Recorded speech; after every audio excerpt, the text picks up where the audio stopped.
Okay, we are live. Jesus Christ. What a headache this all was.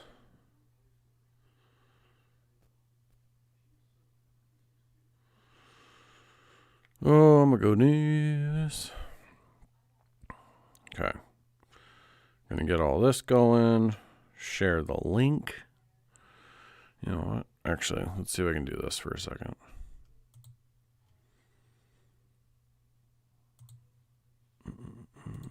Add new image.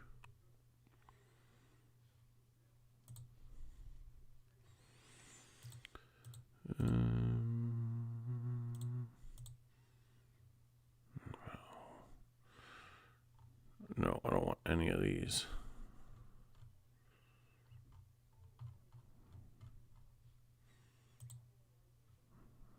Oh my God. It's been a day, and it is kind of showing right now.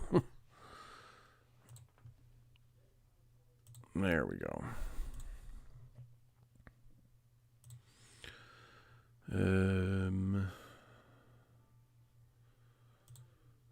What?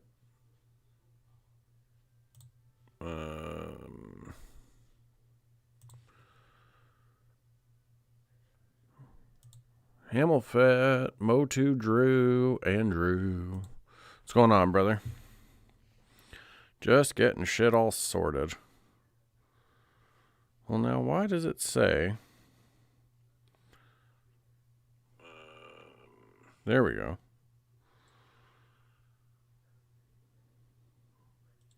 Hamilfet, Motu, okay. Drew.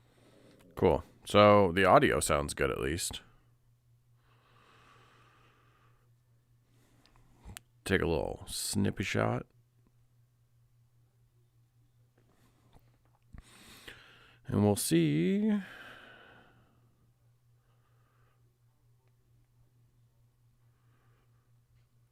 What a friggin' time right now.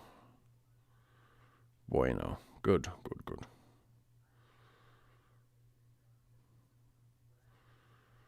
I think what I might do is I'll have the chat going on my phone for now, so I can at least see it properly. Or we'll see. God, I wish you would just let me take that all out. Sign into chat.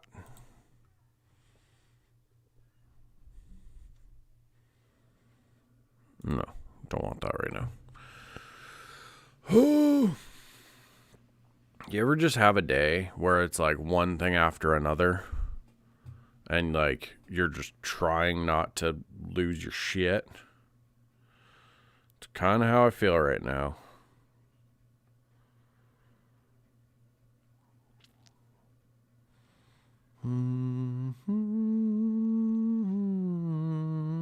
Okay. Get this open and ready to... Oh! No! Shh! Hopefully that was just a little bit less so I don't get copyrighted on that one. Should have screenshot it. You know what? That's what I'm going to do. Yeah.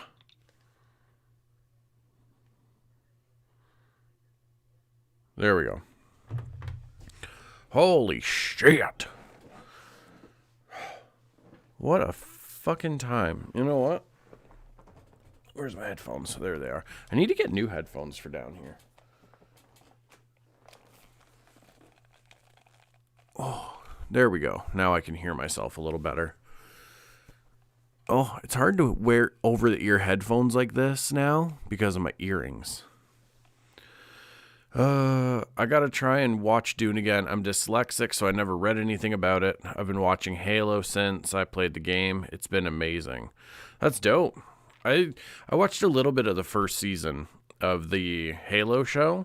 I mean, I know there's a lot of people that are whatever about it, and they're all upset, but I didn't mind it. It was pretty cool. But no. Dune Part 2. We're going to get into that. Wait, there we go. We're going to be getting into that because I saw that on Friday. And, hoo boy, as they say. But no, honestly, like, even if you don't really know anything about Dune, Denis Villeneuve, the director who did it, excuse me, he did such a good job of just like, even in part one, you can watch it, and by the end of it, you're like, okay, I know who Lady Jessica is. I know who Paul is. I know who the Baron is, and Duke later. Like, he does a good job of like establishing the world and like the characters and everything. And then in part two, like, we're off to the races. Also, when I talk about Dune Part 2, I will have it spoiler free. Don't look at my forehead. Oh, fucking 9th anniversary stream. You know what I mean? Jelly bean? Dressed in all green? Oh, it'll be fine. We'll see. I forgot to plug my laptop in, but it seems to be okay for now. So, but yeah. So first, I'm going to talk about the channel a little bit, and then I will get into the Dune stuff. 5-head like me. Well, especially when we shave our heads, it goes all the way to the back. Like, there is no top of the head. It just goes here to the back of our neck. I made a hot chocolate, but I made the mistake of putting it in my tumbler, so it's still hot as shit. Like, I can still see steam coming off of it. Yeah, you can too, a little bit. I'm about to burn my lip. I already know it.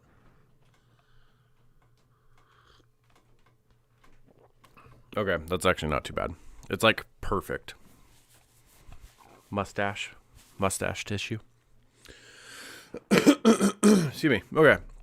So, in case people didn't read the title of this stream, this is the 9th anniversary, channelversary, as it were. Technically, it was yesterday. And I totally know that I didn't do a stream for that yesterday. But it worked out better because Andrew, who's in chat right now, he was off today, so it just worked out better that we hang out on the day off so I can do a stream. He can be here for this. And yeah. And if anybody else pops in during the stream, then awesome. If not, they can watch this afterwards. But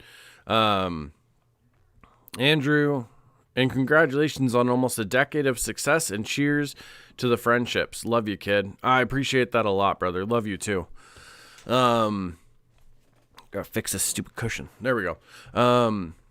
So yeah, 9 years ago, I know I had uploaded videos before that. Like, I started really uploading stuff, but I didn't really do like YouTube, like, really at all. I just knew YouTube was a tool that I could upload a couple things at least.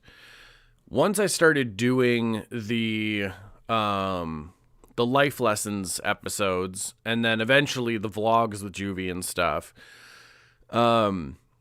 I don't know. It was like I tapped into this creative avenue that I had never really explored before.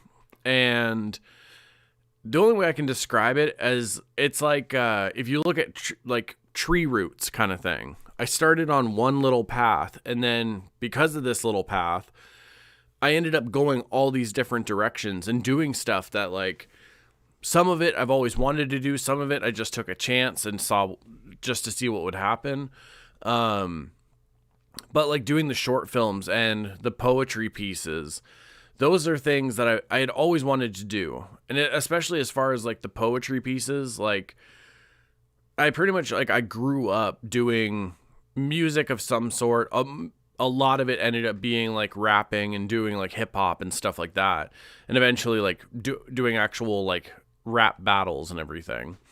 So the poetry pieces were a way for me to still be able to kind of like, kind of do that. Cause I still enjoy like writing poetry or writing verses sometimes.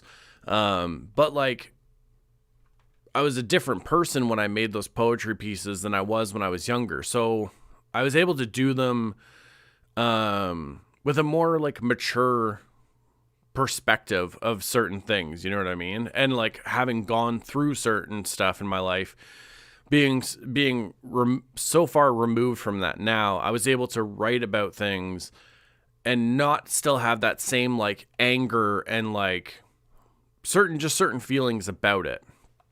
With the short films, like one of the first things I ever wanted to do when I was younger, I wanted to be an actor. Like I just thought that would be the coolest thing, especially growing up watching action movies. Like that's what I wanted to do. It was like actor or professional wrestler kind of thing. And then, yeah, so with the short films, I had done like the vlogs and stuff for a while. And then I remember one night I had an idea, the first like little short film, I guess you could, looking back, I don't know if I'd call it a short film, but it's in the playlist, so it's a short film.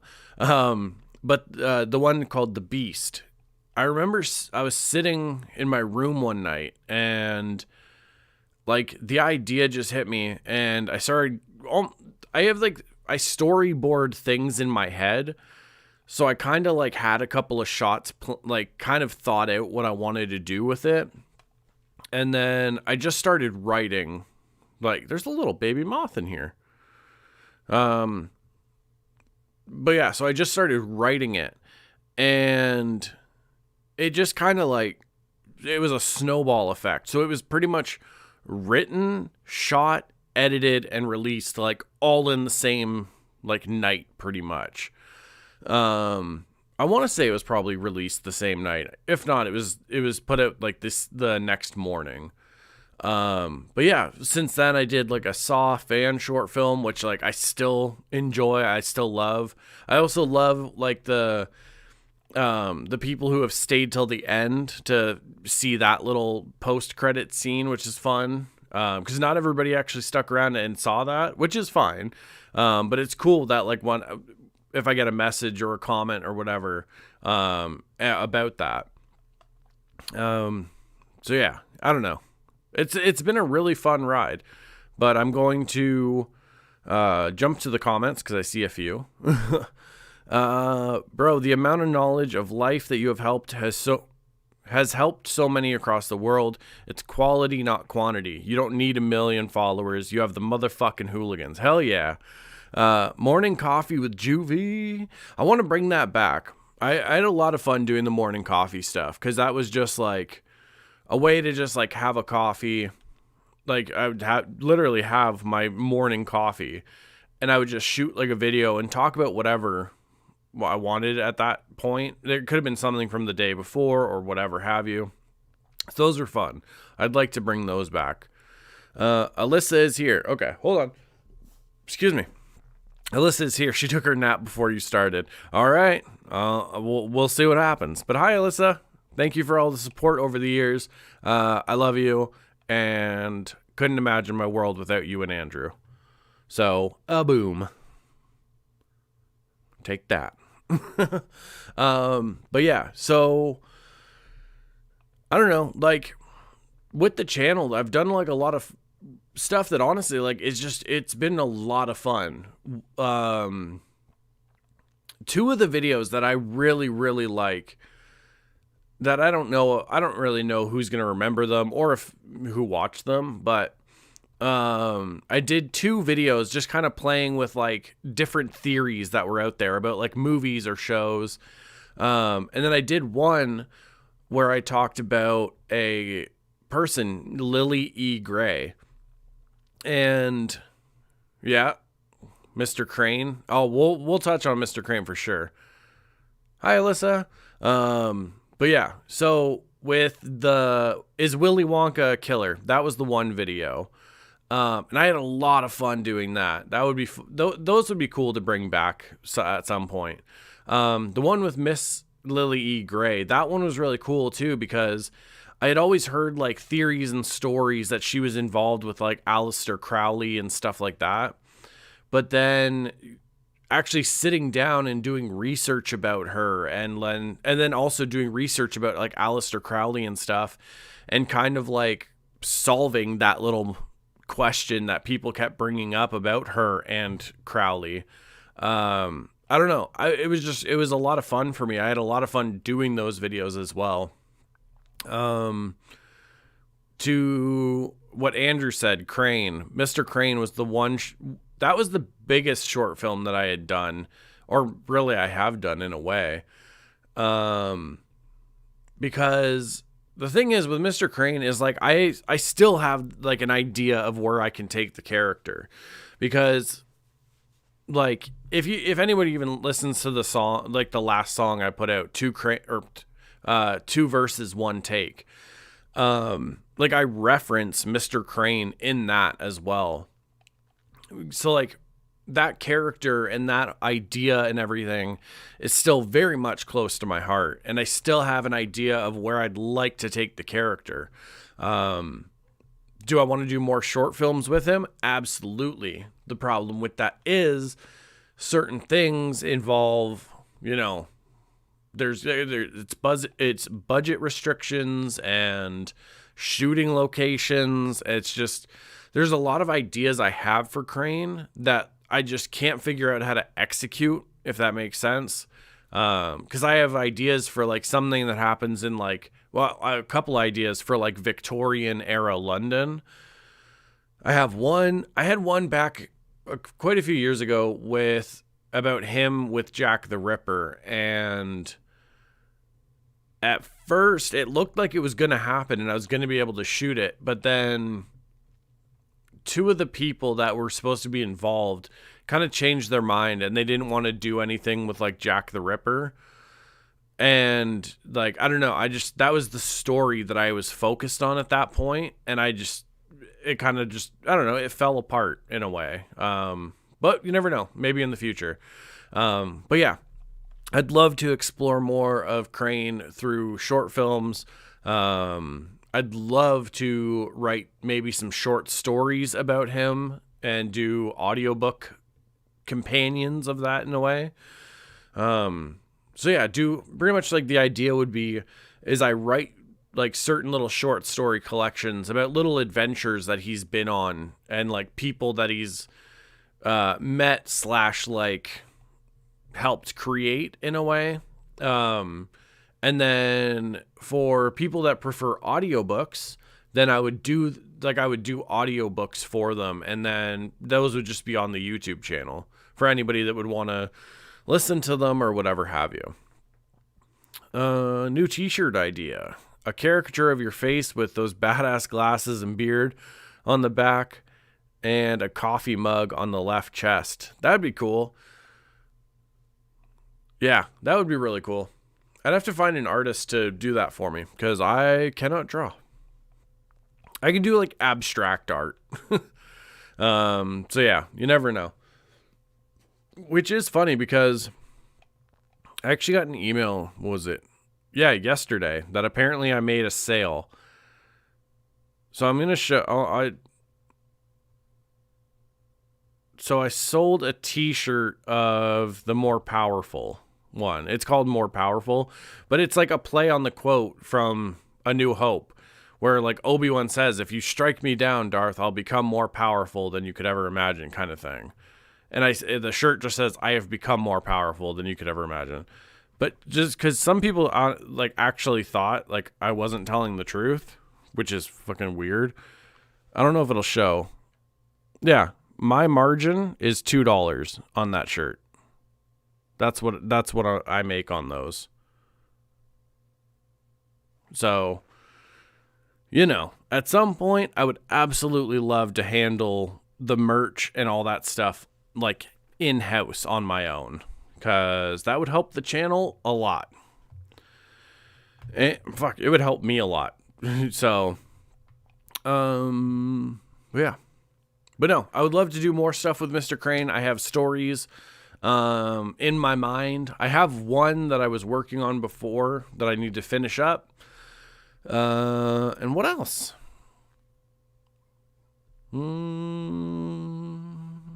I don't know.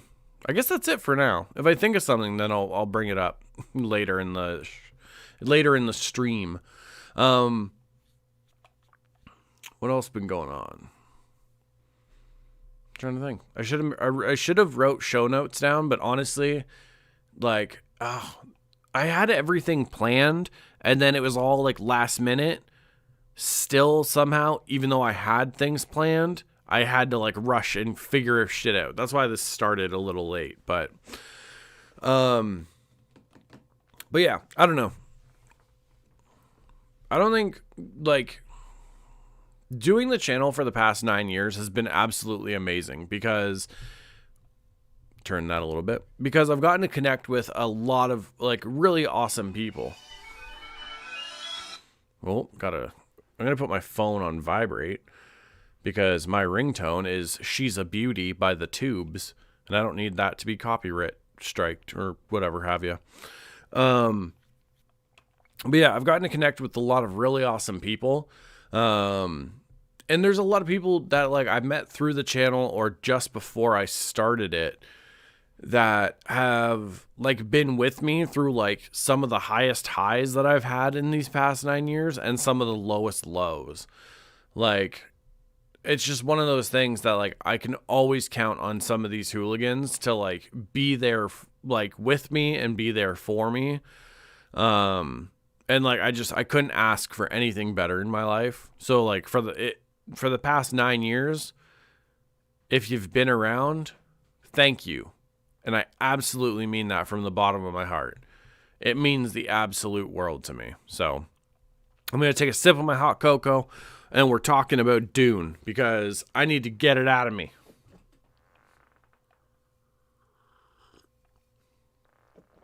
Oh, that's a good hot cocoa. Are we good? We're good. Okay. I went and saw Dune Part 2 in theaters on Friday. And it was fucking awesome. It was amazing. Like, all mushy. Like, I've had people that, like, I was talking to after I saw the movie, and they were like, oh, you should have been there when, like, this movie first came out in theaters, or that movie first came. It's like, I understand that. You can point to so many decades or whatever it is, and, like, there's certain movies that it's, like, is the defining one. But it's not a competition. For me, in the past few years, like, Dune Part 2 is, like, one of those moments in, like, movie cinema history. Like, it was everything I wanted it to be and more. So, like, and I understand there's people who have watched, like, you know, they were there when Rocky and everything first came out in theaters, and that's awesome. Like, I remember being a little kid and, like, sitting on, like, a living room floor or on the couch watching Rocky and being so invested in these stories. I fucking cried when Apollo Creed went against Ivan Drago. But we're not going to talk about that. We're not going to focus on any of that. But, like, Dune Part 2, especially seeing it in theaters, like, I can honestly say I've never experienced anything like this in a movie theater before. It just, like, seeing it on the giant screen, like, hearing the soundtrack and, like, the movie and everything on that, like, that type of sound system. It was, like I said, it was unlike anything I've ever experienced in a movie theater. Like, I can't think of anything that comes close. There have been so many great films that I watch over and over, and you said it, Rocky. Hell yeah, man. Rocky's awesome. Although, I will say, I also really, really like the Rambo movies. Just saying. I know a lot of people, especially with, like, the Creed franchise that ended up happening and stuff, like Rocky is a great franchise, but, like, man, I love me some Rambo. I do. It's such a badass character. Like, it's the Rambo franchise. It's one of, like, my favorite ones, like, ever. But yeah, so Dune Part 2, it takes place like pretty much right where Part 1 left off. And with this, I think so, and I've talked to a few people that like I can tell don't really like understand what's going on in Dune to like a certain extent. How can I say it without spoiling anything?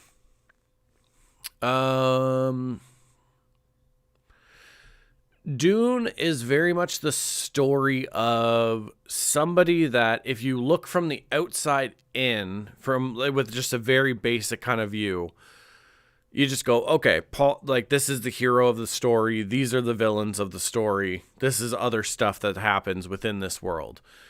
But with Dune, it's more so the story of somebody who sees an outcome that in a way he's trying to avoid, while everybody else around him is pretty much guiding him or trying to push him into that outcome kind of thing.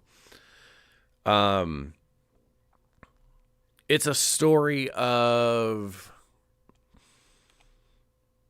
if you liked Game of Thrones, I think you'll definitely like Dune. And if you like sci-fi stuff, it's like that mixed with Game of Thrones. Excuse me. There's a lot of like, in a way, like political stuff happening, but it's not like, I don't know. It's definitely not where it's like, oh, everyone's just backstabbing this person to be like the person who sits on the throne kind of thing. It's almost a tale of like, it's almost a tale of like why blindly following people, one, can be dangerous. But two, like, don't underestimate who you go against, because that could be the person who brings a downfall to like what you know as your world kind of thing. That's a very basic way of putting it. I totally understand that, but I'm trying my hardest not to spoil anything.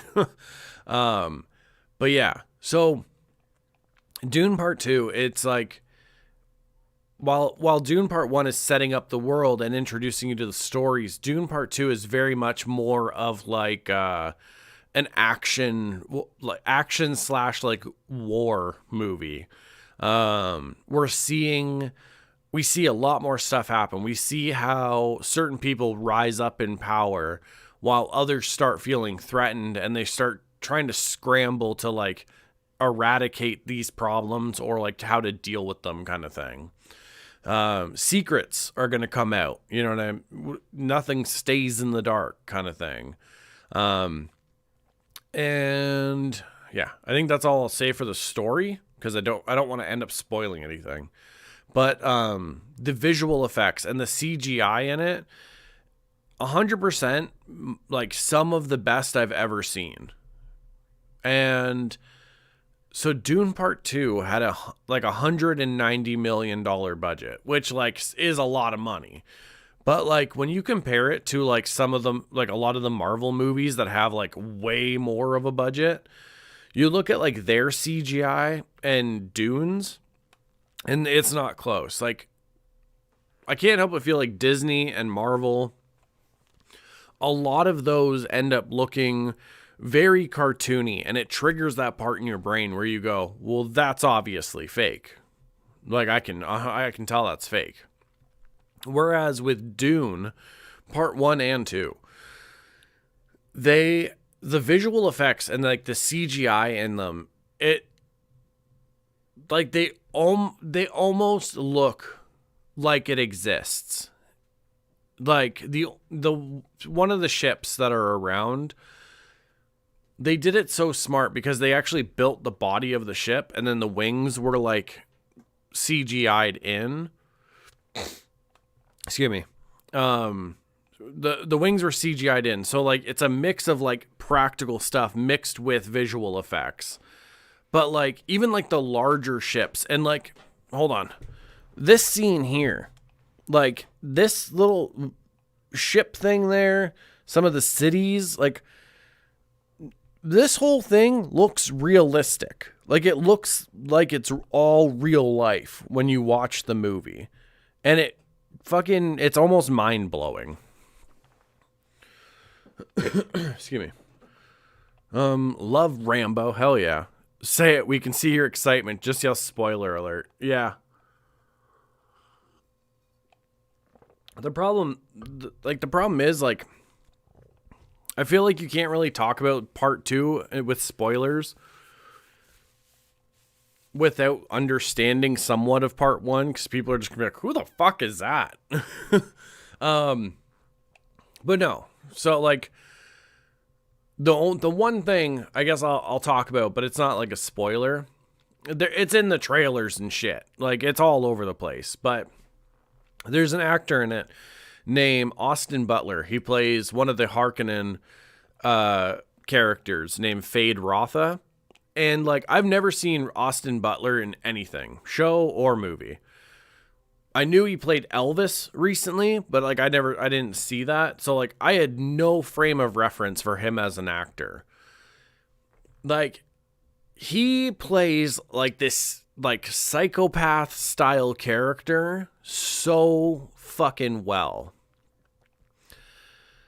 And, like, one thing that surprised me, because Denis Villeneuve isn't really known as, like, an action director, the fight scenes were so good.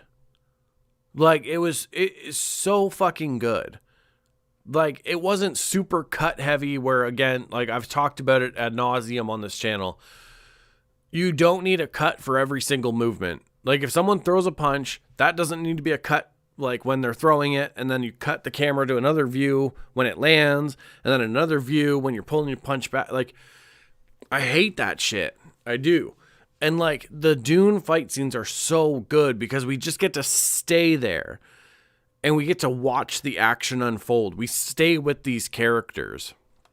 And when Fade is in, like, this gladiator scene, it's just, like, it's fucking perfect. And even how they filmed that scene with, like, an IR lens, so, like, how a night camera looks. But they shot it in daytime, so you get this really cool effect on everybody and, like, everything in the scene. It looks awesome. But he says something at the end of that fight where he says, "You fought well, Atreides." And then, one spoiler. Spoiler alert. Spoiler alert. 1, 2, 3. When Fade fights Paul later on, I won't spoil the ending, but when he says that again, like, "You fought well, Atreides," you see that it's not, like, to go and reference Rocky again, like, for him, it's just about the thrill of the fight. It doesn't matter what happens. It's like he just likes the violence, and it's about the thrill of the fight for him. Ugh. I want to go see it again. CGI is good for films, less death in films, if I'm not mistaken. Rambo 2 was dedicated, to a stuntman who died during the filming. Oh shit, I didn't know that. So there probably is less death in films, but there still are stunt people who, they're still getting injured and everything. I think it was Deadpool 2, a stunt person got killed when a stunt went wrong. In Mad Max, one of the, like, most well-known scenes is a stunt going wrong, but, like, they kept it in the movie because it worked so well. When a stuntman is supposed to go over the top of a car, his, like, shin clips the car and he just starts tumbling in the air pretty much, and, like, he, like, shattered his leg basically. Might not be shattered, but he broke his leg. That stuntman went back actually to work with George Miller on Fury Road. Lighting is crucial during fight scenes. Oh yeah, it is. And speaking of that, hold on, I'm gonna have to do this because I mentioned it. Oh, Jesus, this popped up. Definitely gotta find that. Here we go. Boom. Save. Save. Close that. Now I gotta make a new image. Stick with me. I promise it's worth it. Browse. Oh no, did you not save? I've been duped. I think I went too fast. Okay. That's okay. We do this. Control Shift T. Thank you.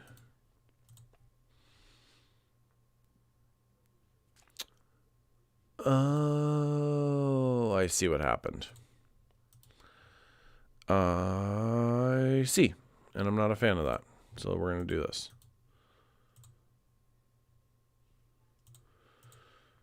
Oh, how dare. How dare, how dare.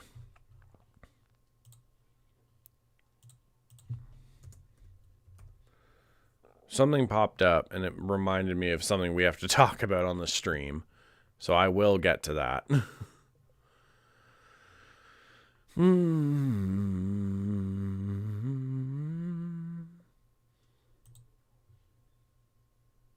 Yes. This should work. Maybe not. You know what? We're going to have to do something else. Because I did this on a stream before. I just have to remember how I did it. But yes, lighting is crucial, and we're going to explore that a second. Because I love... Oh, that was so loud in my ear. So... Was it this? Display capture?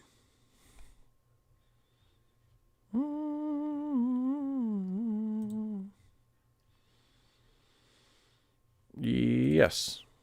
Display capture. Add source. Done.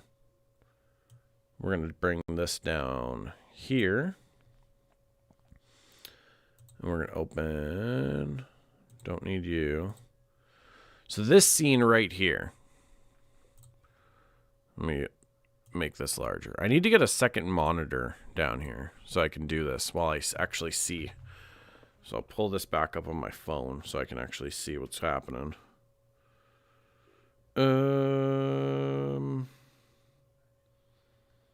Okay, I don't know what to do with that text. I'll deal with that when I'm off here.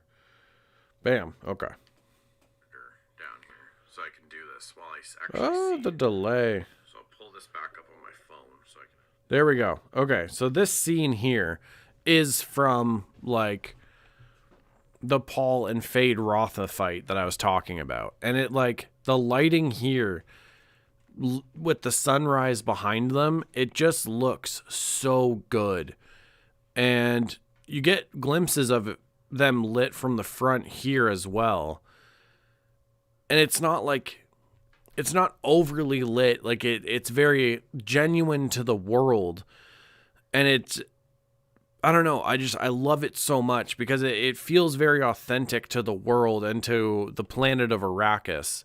It's just a warm lighting from this sunrise coming up. And it makes sense. It's not some like crazy overlit thing, but at the same time, it's not like where it's like super underlit. Like there's some, let me see. That's another one from part 1. Again, that's perfect. So this shot here.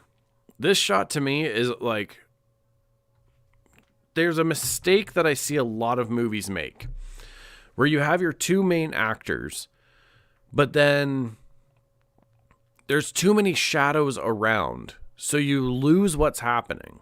What they do in this is you have the silhouettes of Fade and the silhouette of Paul, but even the parts of these buildings are slightly lighter than their shadows and their silhouettes. So no matter what, you'll see what is happening. You see the action that's unfolding. And it makes for the, like, a great cinematic fight scene and a great, I don't want to say like climax to the movie, but like it works so well because we don't lose them in the shadows and everything gets too dark and muddied and you're just like, I have no idea what's happening. There's not too many camera cuts. There's no losing your actors in these like really dark shadows because you have everything backlit or you just don't have really things lit that great at all. It feels very authentic to the world. Like we're in the crowd that's around them watching this fight with everyone that's there. It's just, I love it so much. Ooh, you know what? Since I have the browser up here too. Big bad. But yeah, there we go. It's one of those things. It's like an amazing fucking scene that works so well for so many different reasons. Reminds me of the training montage from Karate Kid. Yeah, that's fair. All messages. Or Ken and Ryu squaring off. Honestly, like, that's how it feels. It very much feels like in a way of like Ken and Ryu like squaring off with each other. Oh, I almost... Kodo.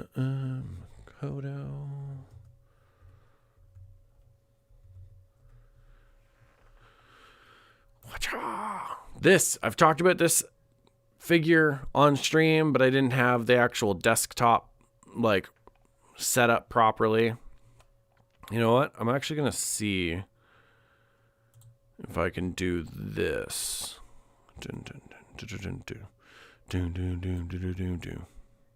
Oops, you disappeared. There we go. Okay. Here we go. Because I have it on my phone so I can see in time what you guys are seeing. A little sip of the hot cocoa. But yeah, like, honestly, folks, if you haven't watched Dune Part 1 or Part 2, just go do it. Please. It's such a good movie. And Denis Villeneuve wants to tie in the trilogy doing Dune Messiah. That's an exciting story to tell. I'm just saying. And honestly, like doing Dune Messiah with like part 1 and 2 is going to be like the perfect trilogy as far as like that world goes. Okay. So this figure here, Makoto Shishio from Rurouni Kenshin. It's one of my like figures that I want to get this year. Him and another character named Kuragasa. I can actually bring up a picture of him in a second. Yep.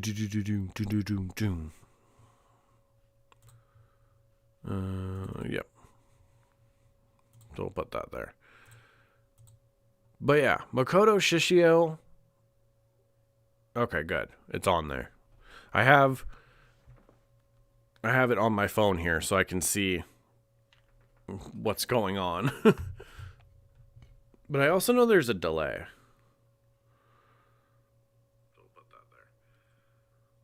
Yeah, okay. We're good. But yeah, so this is one of the figures I want to get this year. I have my Kenshin one pre-ordered, which comes out next month. Oh, that's a great picture here. Look at that. Wait, this way? This feels like the right way. But yeah. When does he come out? Or is he already out? In stock. So yeah, he came out this month, I believe. So yeah. When I have the money, I definitely want to be able to get this figure because one of my favorite characters of the whole manga or anime, which I'm excited for because the new anime that they've done, season 2, is going to be dealing with him. Okay, good. I did lean the right way. That's my store for He-Man. Yeah, I haven't used it yet, but I plan to. So yeah, Makoto Shishio. This is the one that I hope to get hopefully soon. We'll see what happens. But then this gentleman here, Kirigasa. There's a problem with this one. Even though he's like in a way, like the first big villain that we see Kenshin deal with, there's no figures of this guy. And like, he has such cool abilities. Like, he can channel his chi and like stare into the eyes of like his opponent, and it makes them like freeze up, like out of fear or whatever. So I have to do what I can to try and hopefully make a figure of him at some point this year. Because that is just he's way too cool. I don't understand why there's been no figure of him yet. But yeah. So, hopefully Shishio this year. And then yeah, we'll see what happens. There's multiple of me. Oh, it's so loud in my ear. There we go. Back to normal. Entertainment Earth is another great toy store. We'll have to check that out then. Gambit and Raiden mixed. Yeah, I could see that. Okay, so we do have a topic as well, because I told people anything you want to talk about on the stream, throw it below and we can discuss it.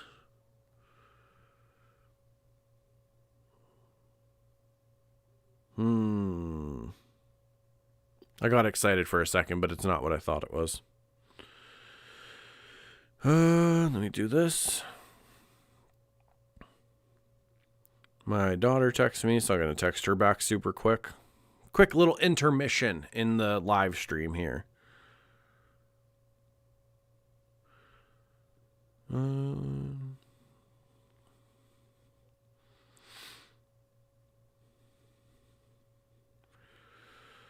March break is this week, so we're just kind of figuring some stuff out.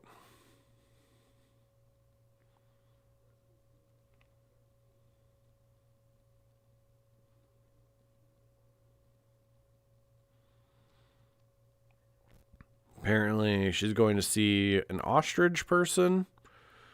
So that either means somebody with an ostrich ranch or somebody who is part ostrich. But either way, I told her be careful because they'll peck your nose off. Okay, so little topic for the live stream here, which I'm not gonna lie, I actually had to look up.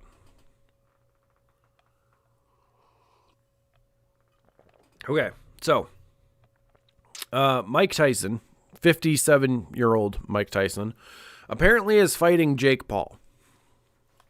I had seen this joked about for a bit. I didn't know it was actually a serious thing.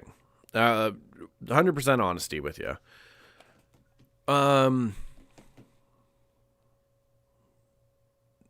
It's kind of weird. I'm not even gonna lie. It just feels weird. You know what I mean?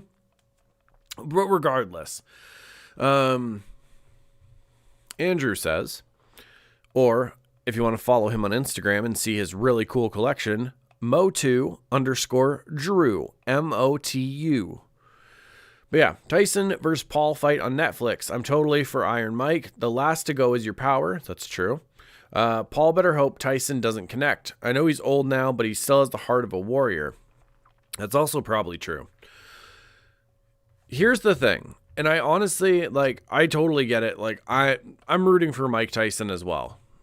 I don't know if this is a regular, actual straight up boxing match, or if it's an exhibition fight. So the difference with a regular boxing match and an exhibition fight is usually knockouts or whatever, aren't allowed. You're not allowed to just haul off and knock somebody out, or there's certain things that it won't count kind of thing. Either way, I feel like Mike Tyson, I saw a training video of him today And like the dude still moves like he used to. Like he still throws straight up bombs. Like he's got fucking bombs for hands. So like he still has it. Like all that muscle memory is still there. The one sentiment that I've seen a lot from people is that like Jake Paul isn't a boxer. Like he doesn't know how to fight. He can't fight. Like there's nothing he's going to be able to do. I don't like Jake Paul. I'm not a fan of him, but I am also not going to be the one to be like, he doesn't know how to fight. I looked at a couple of his fights, or at least like some highlights of other ones or whatever. Whereas his brother kind of did like these show fights and then like didn't really like concentrate on boxing, like form and practicing and all that stuff. Jake Paul has absolutely dedicated himself to that. Like he's knocked out people with better records than him at this point. He has shown improvement in his fights. So I'm not going to say that he doesn't know what he's doing and he doesn't know how to fight, because it's pretty obvious that he at least has some skill. Exactly, just like Andrew said, he has the skill. He just doesn't have the same experience that Mike Tyson does. It's all about making money. They're teamed up with Netflix. Absolutely. Power's the last to go. Yeah, man. And we saw this with like George Foreman and shit too. Like when he was still boxing when he was older and stuff. And like especially with heavyweights, that's the thing. Like with certain other weight classes, the lighter you go, this might not be true.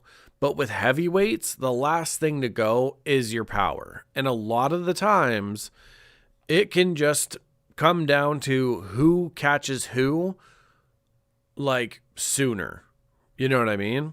Now, I'm not saying that's the case for this fight. I'm not saying that Jake Paul and Mike Tyson are going to go in there and it's going to be like fucking, Mike Tyson versus David Tua type thing. Some people, not going to lie, I already know you're not going to know who David Tua is. That's okay. I do. And other boxing fans will remember him. That was a fight. That would have been an amazing fight. Either way, not what we're talking about. Paul's young and cocky. Honestly, he definitely is young and cocky, but I don't know if part of that's just a character he's playing. Because let's be honest, the fight game has changed. When Conor McGregor showed up, it doesn't matter if he hasn't won an actual fight in however long. Like the showboating on stage, the talking and all this shit. It doesn't matter. It doesn't matter if he's coming off 4 losses in a row. You know what I mean? That is what people think the fight game is now. And we've seen other like fighters trying to emulate that kind of thing.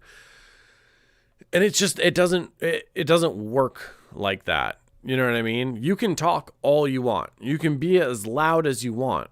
But if the person standing across from you in that cage or in that ring is the better fighter that night, that's just the story, man. And like we can make as many excuses as we want and go, oh, he was like, there was this going on or this going. That doesn't matter. At the end of the day, you had a bad day at the office and you lost the fight. What?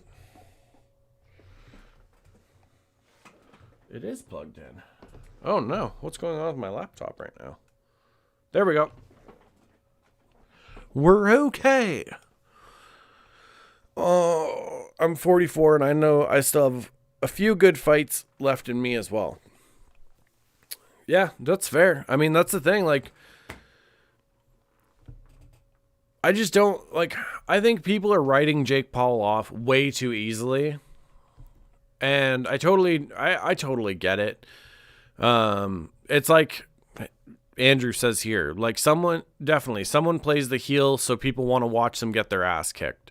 It puts asses in seats. 100% what it is. The more Jake Paul talks and the more he like plays this character, the more people are going to want to see Mike Tyson put it on him. They're going to want to see him get turned into dust. I don't know if it's going to happen. If I was a betting man, the chances are pretty good. Like Mike Tyson, like even as a heavyweight, Mike Tyson didn't have the regular heavyweight style of boxing.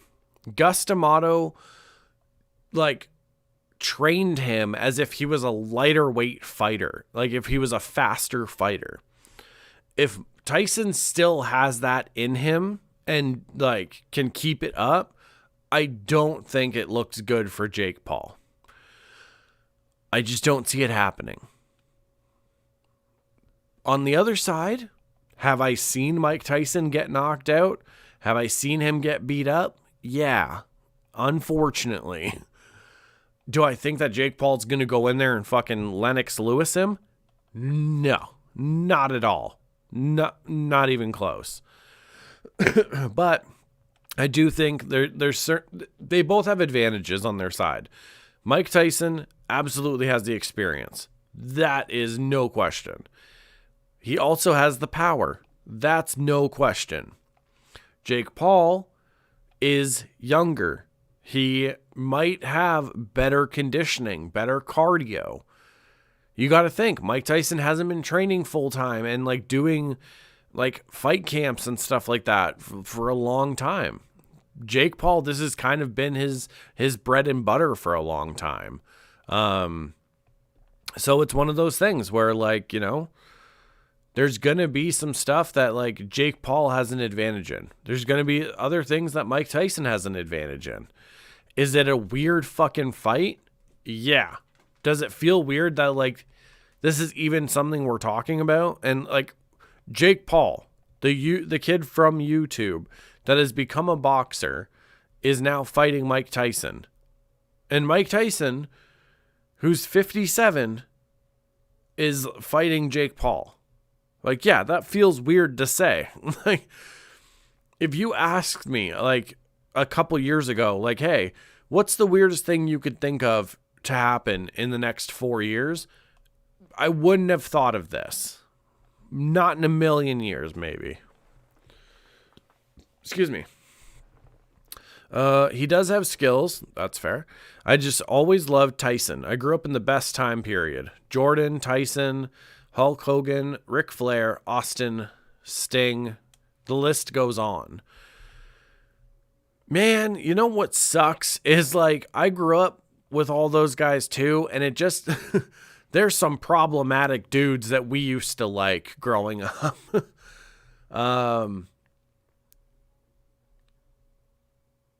My biggest thing with Hulk Hogan is that dude, he has told some tall tales over the years. Some interesting stories from Mr. Hulk Hogan. But yeah, no, man. Like, growing up as a kid, like, fucking, I was growing up, like, Tyson fights, so many fucking wrestlers that I looked up to and everything. Yeah, it's just so cool. I don't know. Andrew, only takes one hit to get knocked the fuck out. That's 100%. I can't lie. I'm kind of excited. I think it's kind of, in a way, and I don't mean to say that anybody's a circus act or a carnival show, but it's that weird factor where you're like, I have no idea what's going to happen. I have an idea of what I want to happen, but like, I am interested to see how this circus ends up, kind of thing. You know what's crazy? You know what's fucking, yeah, it only takes one hit to get knocked out, and the world, so many people will explode if it's not Tyson who does the knocking out. You know what I'm saying? If Jake Paul's the one to land that punch, so many people are going to lose their minds. I don't know. It's the fucking fight game. That's the thing. Like, okay, one of the prime examples, UFC, Matt Serra and George St. Pierre. When they first fought, George St. Pierre underestimated Matt Serra, and Matt Serra upset the fucking world and beat George St. Pierre, stopped him by TKO. Nobody saw that coming. People did not, that just wasn't like a thing that they thought of. And then when they fought again, they rematched, George St. Pierre showed very much why he is the better fighter. And I don't think we've ever seen a George St. Pierre like that second Matt Serra fight. Like, he came out with something like to prove kind of thing. But yeah, the fight, like, it is the fight game. It is one of those things where I have seen so many fights where I was convinced I knew who was going to win, and just somebody, as someone's trying to just get out of range or lean back, the other person just boop on the chin and their legs go wobbly. It's one of those things. 2 comments from Drew. So they definitely sparked interest 100%. I mean, I'm talking about it now and I'm kind of getting excited. Like Apollo choosing Rocky puts asses in seats. Yeah. 80s and 90s were the heyday, but it's also a sign of me getting old as fuck. No, you're not getting old as fuck, dude. You're 44. You still got tons of time left. The thing is, I think for a lot of people, it's like, it is like, you know, if you grew up in the 80s and the 90s, those were your like teenage or your 20s or whatever have you, like that, you look at those things, those years with such fondness. For me, there's so many shows and movies that like I grew up with, from the 80s, from the 90s, that like you wouldn't see anymore. And honestly, people probably shouldn't have been letting me watch them. Like, I saw the first RoboCop when I was pretty young, and that's a fucking violent movie. But either way, even in the early 2000s was such a great time for like hip hop and rap music. Like, you had so much good shit coming out. You had the first Def Jam game, Def Jam Vendetta, with like Dub C, who I always played as, him and DMX. You had Method Man and Redman. Like, you had G Unit first coming up. You had other groups like Dipset and D Block, like really finding like their fame and popularity at those times too. And going into like the 2010s a bit. There was so much good shit back then. But there's also a lot of stuff that I go back and I look at and I'm like, yeah, this didn't age well. It was cool when I was a kid, but this isn't it.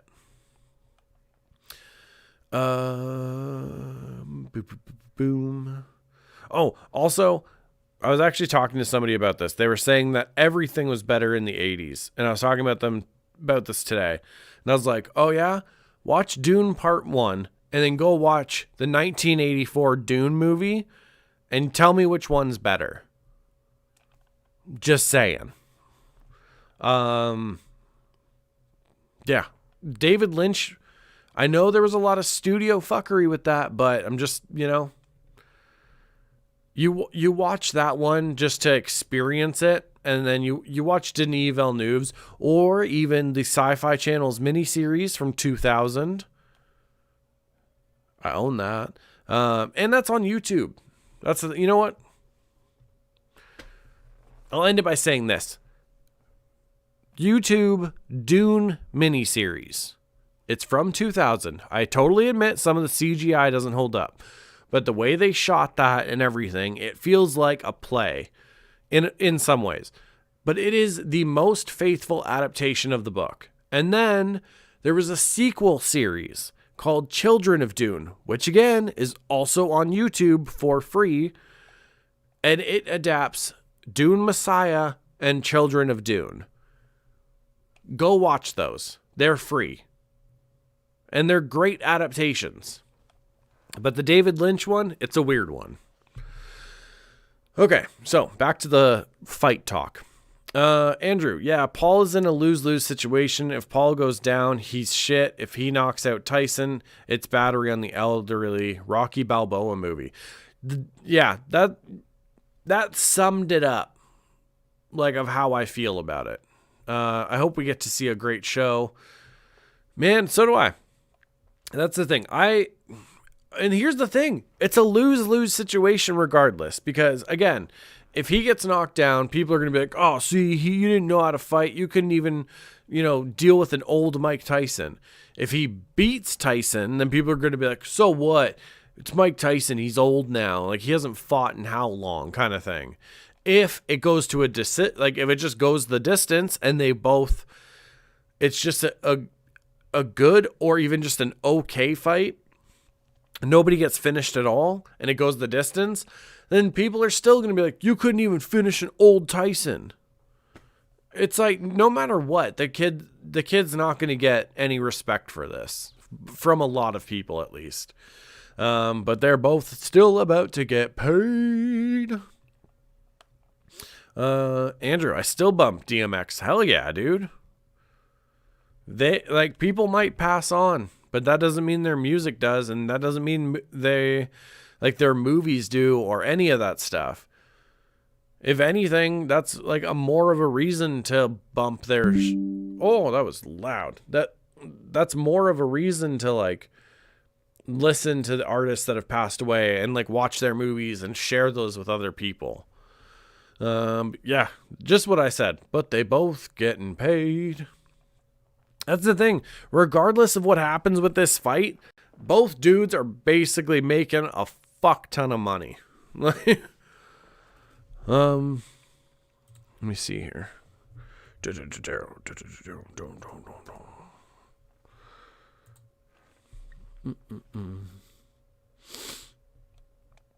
Where is it? I know there's a site. I was hoping I could find if Dune was on any streaming platforms right now. But I don't know if it is. Oh, just watch. Here we go. You can... Oh, Jesus. It's on like everything. According to justwatch.com... Wait, it's saying UK, so I don't know. You'll have to check. But according to justwatch.com, it's on Netflix. What does that say? Netflix Basic with ads? I guess that's a thing now. I don't have Netflix anymore, so I don't know. Yeah, check Netflix, and it's worth it, because it's Dune. I think it's on Hulu. Oh, okay, cool. That would be all right. Tyson's retirement fund, pretty much. As much as Don King stole from him, he deserves to get to relax and not worry about money. That's the thing, dude. Like, he has his podcast, which apparently is very popular. Like, it does well. He doesn't have to worry about money. So he's doing this just because he wants to fight, and probably because Netflix is shelling out a boatload of dollars for him.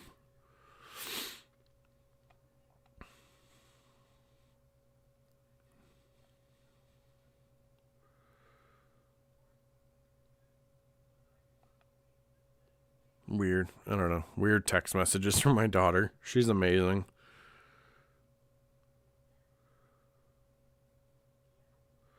But yeah, that dude is 100% getting paid. Win or lose, Tyson is going to get a lot of money. You know what? Let me look this up, actually. Tyson Paul fight purse. See if it's been... Well, oh my God. Excuse me. Oh, that's just speculation. While the respective purses has yet to be released publicly, Paul has said in the past he believes a fight with Tyson would generate $300 million. I don't know about that, if I'm honest. If it was like on pay-per-view or something, honestly, even then, I don't know. I don't know if it would generate that much. But you never know, because I assume there'd be a lot of people tuning in just to see Jake Paul get beat up as well, so I don't know.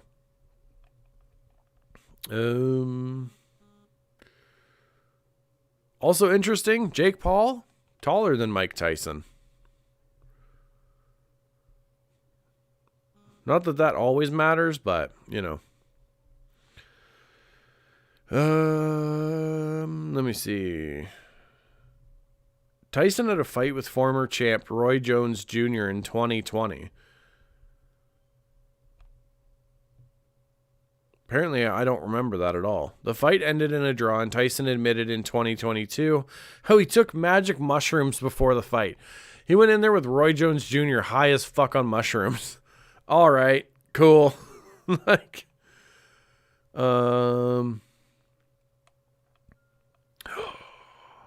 Hamel fat. The crazy thing is, I actually have... Oh, you can't see it. I have this exact Raiden figure on my shelf over there. Wait, where? There we go. Over there. I have this Raiden figure. The hat comes off. But yeah, I have him. I have Scorpion and Sub-Zero. I want to say it's from Mortal Kombat 9. But yeah, use parts from Raiden and Gambit. That would be sick.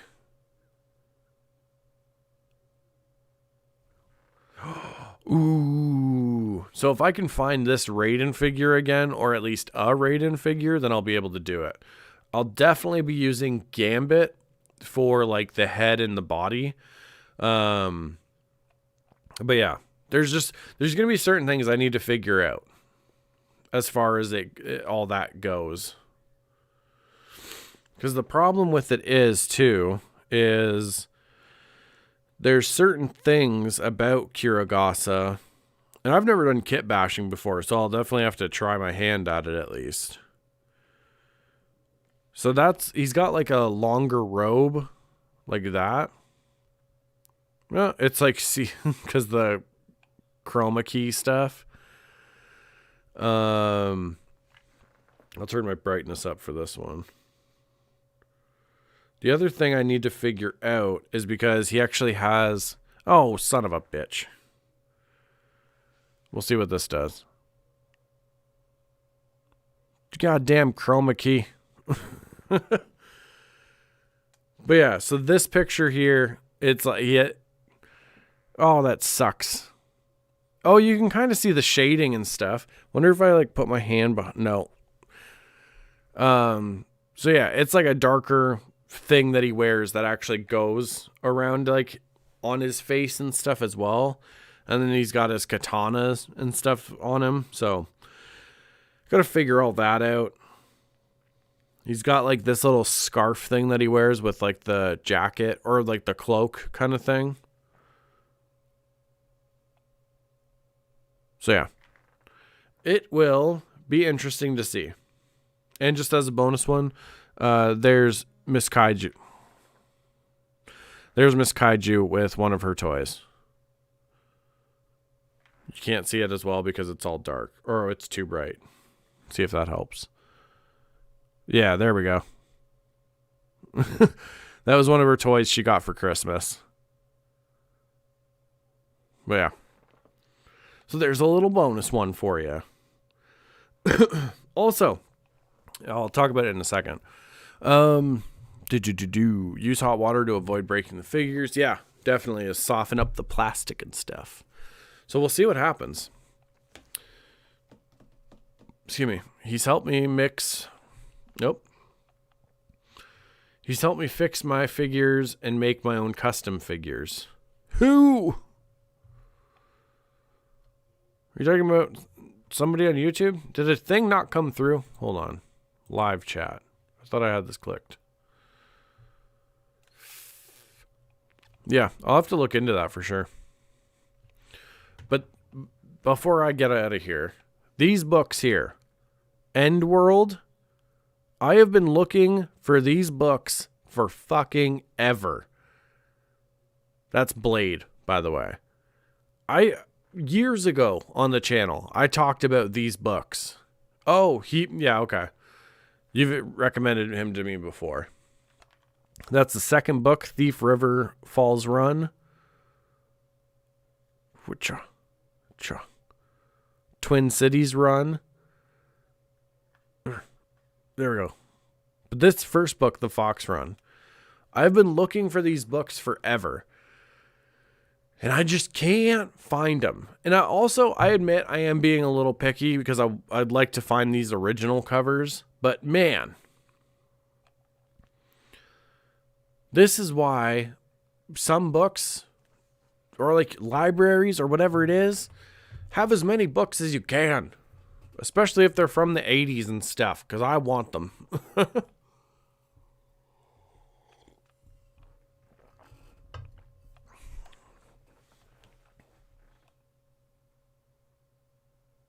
I'm thinking, I don't know.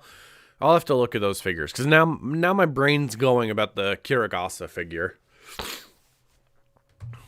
Oh my goodness.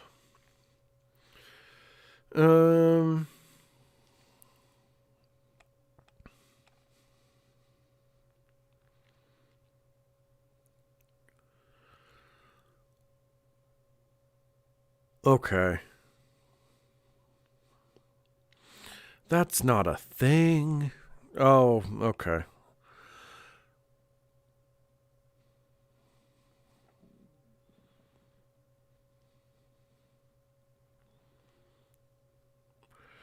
Oh. Hamel Fat, you beauty. Which ones are these? 17 to 27. Hamel Fat sends me an eBay listing right there. I'm going to have to look what it is on my end because this is kind of the reason I haven't used eBay yet. There's certain things that I look up. Just for example, we'll see. So right here. This is the last Dune figure I need from part 1. This is Paul Atreides with the Beast Robin's legs. Or Raban, sorry. Those are his legs right here. This is the last figure I need for the Build-A-Figure series thing from part 1. In Canadian, it's $44.38. Not too bad. But then I'm also paying $33.98 for shipping, which changes some things. It changes some things. So that's an issue.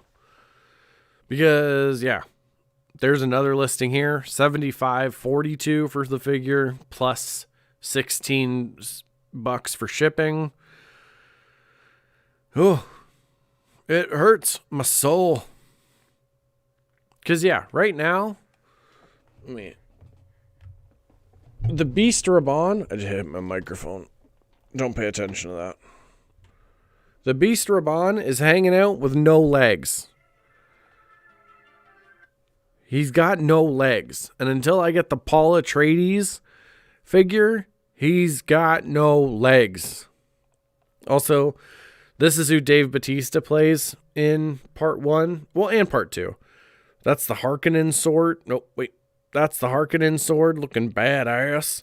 And his vine whip that will leave some scars on certain people's faces. I'm not going to spoil it, though. Yeah.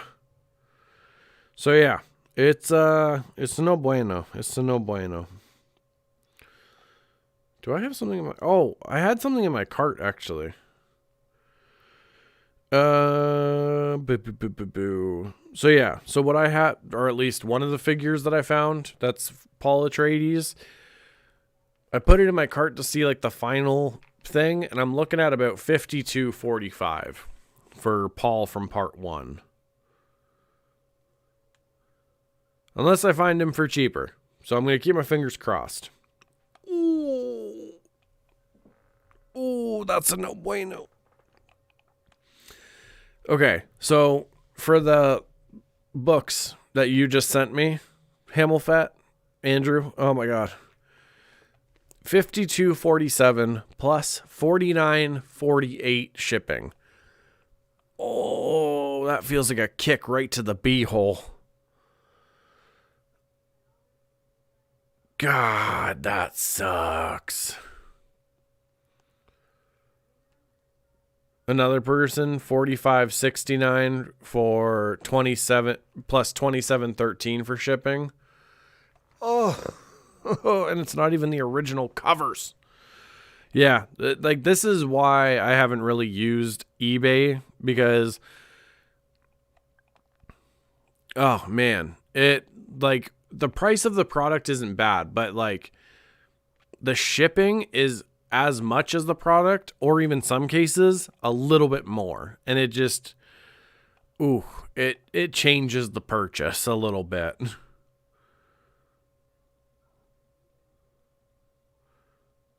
Oh,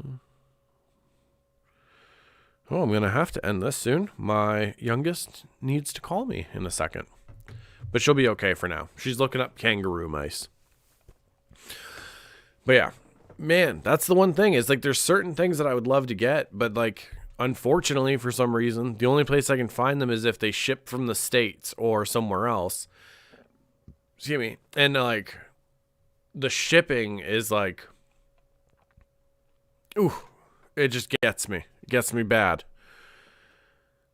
It's a punch right to the bee-hole. Oh, I just realized what I forgot to do during this stream, and we have to hope for the best that this stream goes up on the channel without issues. That's all I'm gonna say. Shit. We'll see what happens. You got to come stateside. Yeah, man.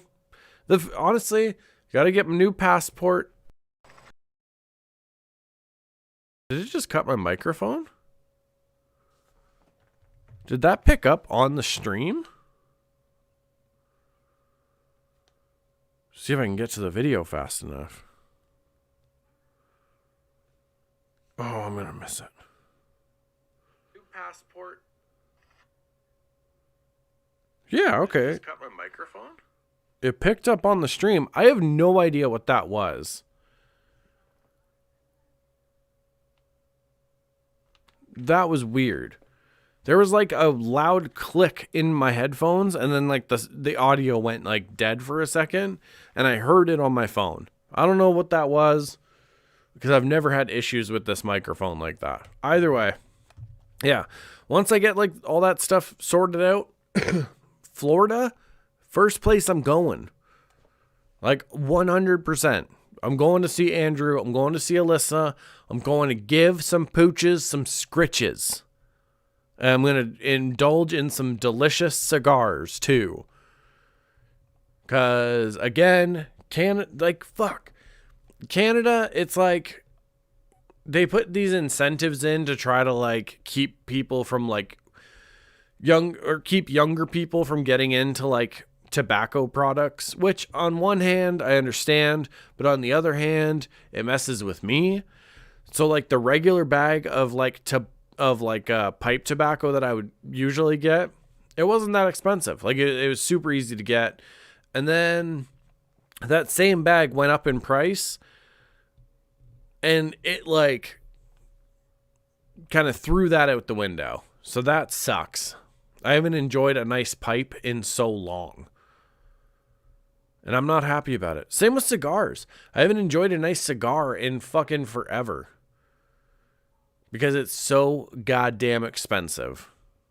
Like, okay, the same tobacco that I've seen on certain places for, like the same, like whatever, for like selling tobacco and stuff like that.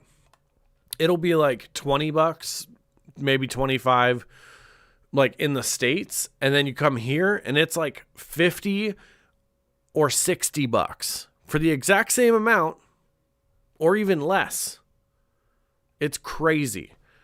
We still have the candy cigarettes too. That's the fucking weird thing. Like we still sell those Popeye candy cigarettes. Ugh, it's dumb and I don't like it. I'm just going to go ahead and say that. But I'm going to get out of here. My little one's going to be calling me soon, and I'm sure she wants to talk to me about kangaroo mice and stuff. It's amazing. She loves learning about new animals all the time. So I told her, look up a kangaroo mouse, and now she wants to talk about them. So we're going to go do that. And I can't think of a better way to spend the night. I got to celebrate the 9th anniversary with the fine hooligans. And I'm going to go talk to my little one about some animals. It's a pretty good night if you ask me. So, Hamilfet, Alyssa, I love you both. Give our love to the family. Absolutely, brother. Love you, kid. I love you too, brother. Thank you so much for your guys' support over the years. Thank you for always having my back. And just, thank you for being there. I could not imagine my world without you two in it. To the other hooligans, there's some of you that I'm very close with as well. And thank you for the support. Whether you've been here the whole time, whether you've had to pop in or out, whatever it is, I appreciate the support. But it's also, like I said on Instagram, we are far from done. There's a lot of stuff that I'm going to be doing on the channel this year that I'm very excited about. So we're going to be trying some new things. We're going to be continuing some stuff. Might even bring some old stuff back. We'll see what happens. But either way, 9 years. 9 years. God damn. So, mucho love, fine hooligans. Stay undefeated against the bad days. We've all been doing good so far, so we got to keep it up. And also, if people can hate for no reason on the internet, we can also love for no reason on the internet. So if you're watching this, I love you. Okay? You're not alone. Just saying.